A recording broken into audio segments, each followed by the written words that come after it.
Il est de ces films qui vous marquent durablement. Vous le savez, ce genre de film que vous regardez et à la fin, vous êtes bouche bée, complètement subjugué par ce que vous venez de voir. Ça m'a fait ça pour Interstellar. J'étais choc-barre à la fin du film. Il y a aussi des films, quand tu vas les voir, tu t'attends à rien en vrai. C'est juste que t'as vu la première saison et tu te dis bon, pourquoi pas, go aller voir la suite.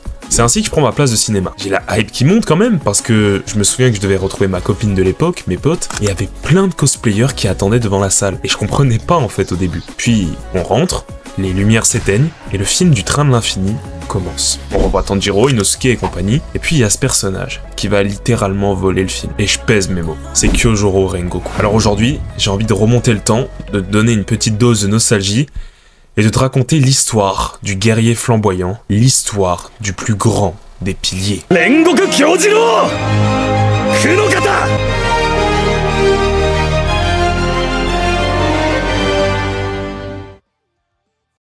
Déjà, je pense qu'il faut qu'on fasse un peu de mythologie. Yoriichi Tsugikuni, c'est le créateur des souffles, les techniques qu'utilisent les pourfendeurs afin de lutter contre les démons. Yoriichi, quand il crée les souffles, en réalité, il n'a fait que décomposer la technique originelle, le souffle du soleil, en plusieurs sous-divisions afin que les futures générations puissent apprendre ces techniques. On a donc le plus fort des pourfendeurs ayant jamais vécu, qui crée 5 souffles, tous représentant un élément, un peu à la manière d'un Avatar, le dernier maître de l'air. Ce qui donne le souffle du vent, avec plein de mouvements différents, surpuissants, se servant de l'air environnant dans le but de créer des bourrasques destructrices, le souffle de la roche, impossible à maîtriser sans une force physique exceptionnelle, le souffle de l'eau, plutôt défensif, avec beaucoup de mouvements se basant sur la rotation, le souffle de la foudre, le plus rapide de tous, permettant de faire des gros thunderclaps. Non vraiment c'est trop satisfaisant, un petit coup de Zinsu maintenant là.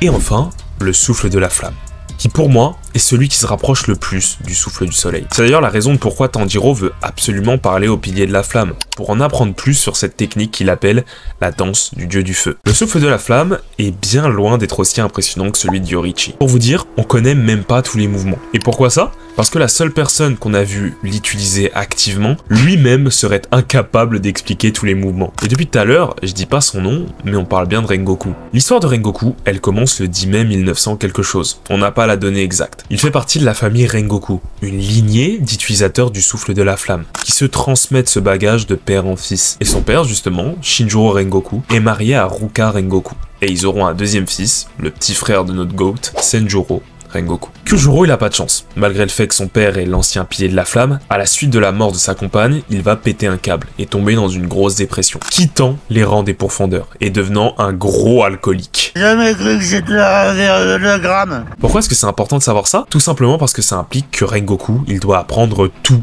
seul. Simplement avec l'aide d'un livre, il va devoir apprendre le souffle de la flamme. Et vous vous souvenez de ce que j'ai dit tout à l'heure sur le fait qu'on ne connaît pas tous les mouvements? Bah la raison, c'est juste que dans ce livre, toutes les techniques du souffle de la flamme sont pas expliquées. Et pour autant, Kyojuro, il va pas se démotiver, s'entraînant jusqu'à cracher du sang. Il va tout donner dans sa propre formation afin de faire non seulement honneur à sa famille, mais également pour remplir son devoir. Et ça, c'est un des points les plus importants chez le personnage de Rengoku. Le sens du devoir et la nécessité de protéger les plus faibles. Sa première mission est très simple. Aller aider des pourfendeurs en difficulté face à un démon possédant une flûte. Une flûte qui a un pouvoir plutôt basique. Elle perturbe le système nerveux comme si vous faisiez une crise d'épilepsie et invoque en supplément des chiens qui te dévoreront pendant que tu convulses. Rengoku doit donc venger ses camarades tombés au combat. On a le premier exemple de détermination de cet homme. Afin de ne pas se faire avoir par le bruit de la flûte, il va se percer les tympans. Suite à ça, il réussira sans difficulté à décapiter le démon. Mais ça, c'est que le début de l'histoire de notre pourfendeur. Le moment où on va en apprendre le plus sur Rengoku, c'est dans le one-shot Rengoku Gaiden, racontant comment est-ce qu'il est devenu pilier. À ce moment-là, il est Kinoe, le rang se trouvant juste avant celui de Hashira. Il s'entraîne extrêmement dur avec sa nouvelle coéquipière, Kanroji Mitsuri. Et malheureusement, son père se retire de la Slayer Corp, laissant une place vacante. Rengoku, face à ça, il n'a pas le choix et doit le remplacer. Mais malgré sa détermination et son rang déjà haut, lorsqu'il va annoncer au Oyokata-sama qu'il veut prendre sa place, Sanemi va bien se moquer de lui, allant même jusqu'à le frapper. Mais Kagaya, lui, verra un potentiel en Kyojuro et lui confiera une mission. Aller avec son équipe, donc Mitsuri et quelques pourfendeurs, à Tokyo, car la présence d'une lune démoniaque est suspectée.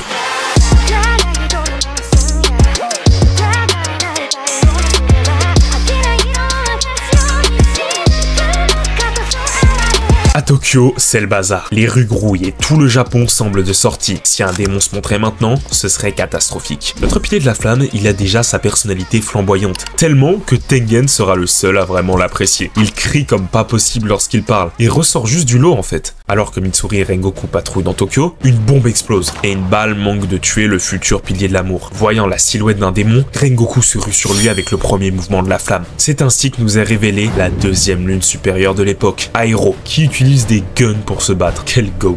Son plan est très simple, faire péter Tokyo grâce à des bombes à retardement, et se venger de la famille Rengoku. Je vous expliquerai pourquoi plus tard. Le combat s'intensifie, mais Airo fait exploser le bâtiment, tuant beaucoup de civils, et prend en otage Mitsuri. Et alors qu'il est sur le point de la torturer à mort, Kyojuro Rengoku revient, ensanglanté, clamant qu'il accomplira son devoir, et qu'en tant que pourfendeur, peu importe à quel point il est pathétique, il protégera les humains jusqu'au bout. Le combat reprend. Airo a un traumatisme. En effet, le père de Rengoku l'a sévèrement humilié, sauf qu'il a quand même réussi à survivre. Et maintenant, il veut massacrer toute la lignée des utilisateurs du souffle de la flamme. Et je veux m'arrêter sur cette case où il sort un Gatling, ce malade. L'équipe Mitsuri, qui doivent eux protéger les civils des loups de Airo, parce que oui, il peut aussi faire ça, doivent trouver ainsi que désamorcer les bombes qu'il a posées. Mais ils sont un peu en galère. C'est là que Mitsuri va s'affirmer. C'est pas son histoire, donc je vais pas m'y attarder, mais sachez qu'on fera toute l'histoire des piliers en détail. Dites-moi si vous voulez la même chose pour Jujutsu Kaisen d'ailleurs. On revient à Rengoku, qui est en train de se faire arracher. Airo est vraiment surpuissant, on s'en rend pas compte, mais il arrive à court de balle, le forçant à se remémorer un souvenir enfui, celui de lorsqu'il s'est fait abattre lamentablement par des soldats. Voyant la lame d'un pourfendeur mort au sol, il n'a pas le choix. Il s'en saisit et révèle sa forme finale, le loup de guerre enragé. Mais alors que le combat atteint son paroxysme, Rengoku utilise la technique secrète de sa famille. Il enflamme son cœur, Kokoro Moyase en japonais, et déchaîne le 9e mouvement, le purgatoire ou Rengoku en sa langue natale, décapitant enfin Airo.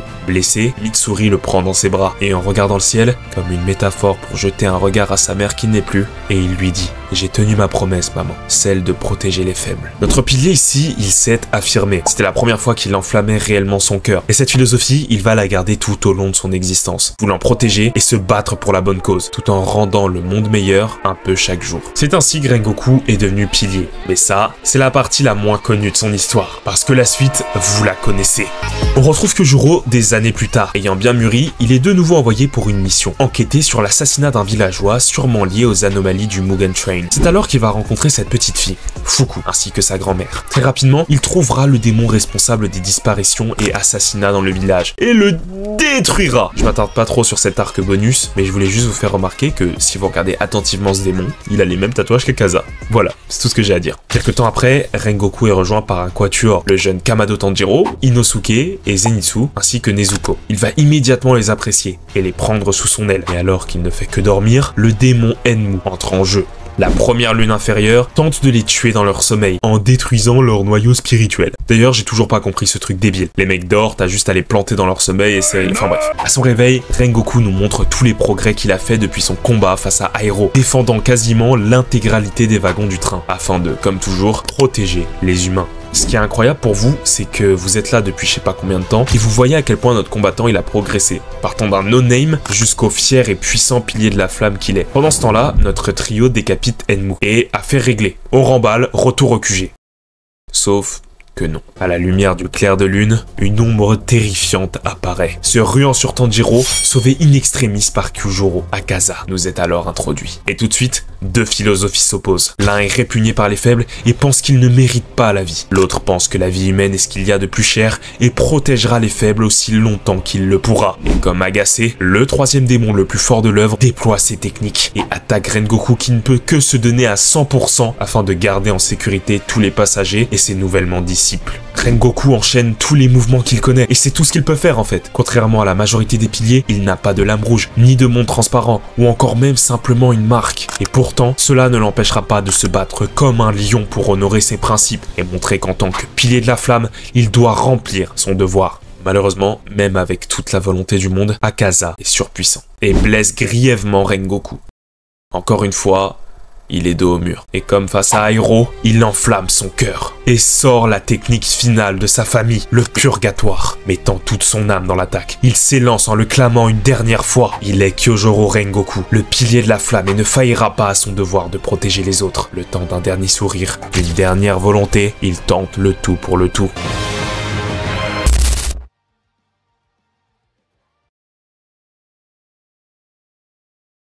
vous souvenez au début, quand j'ai dit que je comprenais pas pourquoi tout le monde était hype pour ce film? Bah, à ce moment-là, j'ai compris. Mais même face à la mort, Rengoku y remplira son devoir jusqu'au bout, en honorant la promesse qu'il a faite à sa mère. Je mettrai ma force au service des plus faibles. À l'article de la mort, il n'abandonne toujours pas et va tenter de retenir Akaza jusqu'au lever du jour. En vain, car Akaza s'enfuit, avant de laisser Rengoku là, s'effondrant sur le sol en se vidant de son sang. À genoux, sachant que la fin approche, il transmettra ses dernières volontés à ses récents disciples. Vivez la tête haute, enflammez votre cœur, et devenez les prochains piliers qui supporteront les profondeurs. Il reverra une dernière fois sa mère, arborant un sourire, fier d'avoir vécu et gardé ses convictions jusqu'à la fin. L'histoire de Rengoku aurait pu s'arrêter ainsi, mais sa fin n'est que le début, car il a insufflé la flamme du changement dans le cœur de ceux qui triompheront face à Muzan. Il est en réalité un de ceux qui aura le plus marqué l'œuvre par sa présence. Aujourd'hui, la volonté de Rengoku continue de vivre, par les personnages évidemment, mais en vous aussi spectateurs. Puisque maintenant, vous vous rappellerez d'enflammer votre cœur dès que vous en aurez besoin. Et vous aussi, vous aurez la volonté du plus grand des piliers.